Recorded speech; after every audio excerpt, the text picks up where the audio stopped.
How you doing, YouTube? Yeah, I'm going to speak in a lot of pauses on today's beer review because we have a brewery that deserves a little bit of pausing between next words. Now, it would be Hoof Hearted Brewing.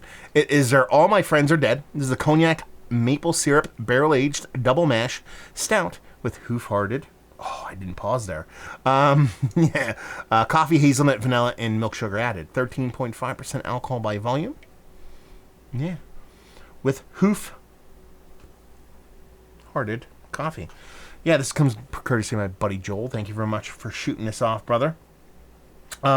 This is part of their, what's it called? Dragon Saddle Day, I believe, releases. And I was kind of making fun of a Hoof Hearted beer the other day, and he's like, man, Dragon Saddle Day, I love that stuff, blah, blah, blah, blah, blah.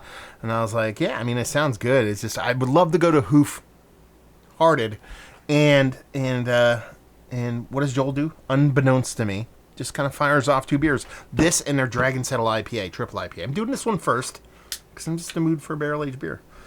So this is hyper fresh. Hopefully, it drinks well. We'll see how this sucker plays. That is, you can't get a beer more filled than this one. I can't show you on camera because I'd spilled everywhere. So it's motor oil. I mean, we'd expected that. I mean, you're talking about a 14% beer.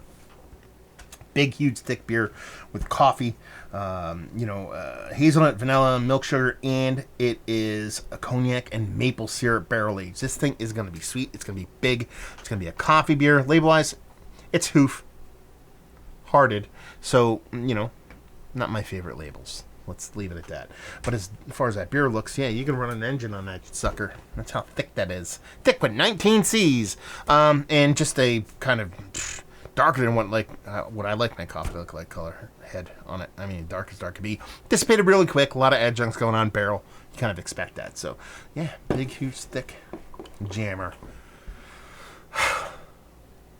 It's good nose. I like this. I like this because it's bitter. I like it because there's a big, huge bittering component. I believe you're getting it from malt. I believe you're getting it from coffee. I believe you're getting it from barrel. So there's a lot of bittering going on here. It's no, what's the word I'm looking for here? No surprises. This is a sweet beer, but it doesn't come off perceptionally sweet because of how bittering it is. So that bittering leads the way. Then you get that maple syrup lactose. And there's not really much barrel there. There's barrel. Reverse that. There's not much spirit there. The barrel's there. You get the char on it. That adds portion to the bittering. You're probably getting a little bit of vanilla along with that barrel. But the spirit doesn't really come much. It's more maple. But, when you're talking about cognac, that can be a little bit kind of mapley for me. So it could be a thing. I'm getting this thing everywhere. My fingers are going to stick together for 19 days. I'm just diving in. Cheers.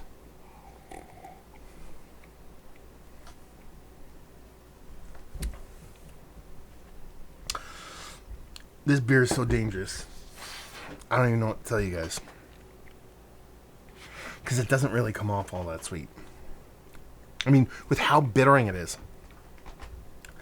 This is danger beer. That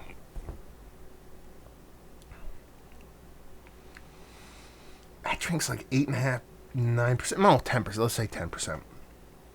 I mean, you do get a nice, I don't want to say pop of cognac in there because it's not super hot, not super aggressive, but it's impactful. So you get a decent amount of cognac in there. I'm really surprised because I didn't really get much on the nose. Maple syrup is there. It's not heavy-handed. I'm super fucking appreciative that maple syrup is so easily kind of gone out in the left field nowadays when it comes to a lot of beers. To have it prominent, it's present, it's up there as one of the leaders in the clubhouse, but not overtly so. I dig that. You get that soft little vanilla barrel kind of working together. And, that milk sugar doesn't really do much other than add to the mouthfeel, I believe, which is kind of a bonus. I like this, man. The stout is still present. It's still an actual beer, which is always fun. I think that's kind of an understated thing, too. Like, a lot of people don't realize that. Like, 9 times out of 10, the beers that they have don't actually taste like beer. This actually tastes like a big imperial stout with a whole bunch of adjuncts in it. I think this is fun. That's what it is. It's fun beer. It's not like my favorite beer in the history of mankind. Okay. It's So it says vintage 2020 on there. And I was kind of curious because Joel was saying how you know, because they do a lot of contracting, I guess, and how you know it came from the actual brewery itself, is it has that kind of dating on it, which is cool to know. Yeah. It's a really fun, well-made, kind of cognac barrel-aged breakfast stout. The coffee's nice. It's not overpowering. It's like a second or third player, but it's definitely there.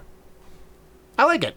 I think it's fun. It's probably, let's put it this way, this is probably one of the best Hoof hearted beers that I've ever had. Yeah. I mean, I dig their hazies. Their stouts can get a little bit sideways for me. Even their hazies can be a hit or miss. But this is probably one of the more pleasurable ones I've had. And it's just creepy how drinkable it is at 13.5%. I like it. I think it's fun. I think it's tasty. I think it's... Listen, hazy, lactose hazies, milkshakes, pastry stouts, breakfast stouts, all that stuff. They're fun beers. We're not sitting behind our BJCP guidelines talking about these beers and how they meet this, that, and the other thing. I've never done that before, but you know what I'm talking about. We're talking about fun beer. This is fun beer. This isn't hoity-toity, highbrow, lift the pinky. I guess you could lift the pinky for anything kind of beer. And it's fun. It's tasty. And really well done. So let's talk about it. Is this one of the better barrel-aged stouts? Yeah, let's go that plane. Because I was going to say barrel-aged breakfast stouts. I would default to the top. Barrel-aged stouts that I've had. Adjunct-laden barrel-aged stouts that I've had. It's like, yes. It wants to be Mount Rushmore status. It's up there. It's fun. It's tasty. I dig it. Good on you, Hoof. Hearted. So, yeah. Yeah, good stuff. Value and availability? No idea. Joel, let me do a deal on this one and leave you with, if you like what we like this beer. If you like breakfast stouts, you like cognac barrels, you like actually well-balanced, aggressive yet well-balanced, adjunct-laden pastry-ish kind of stouts, there you go. If you like danger beer too, there you go. Hopefully you guys enjoyed the review. Thank you very much, Joel, for sending this off. Down there, if you want to talk about it, Massive Beers, if you want to check me out doing the social media stuff, Beer Massive.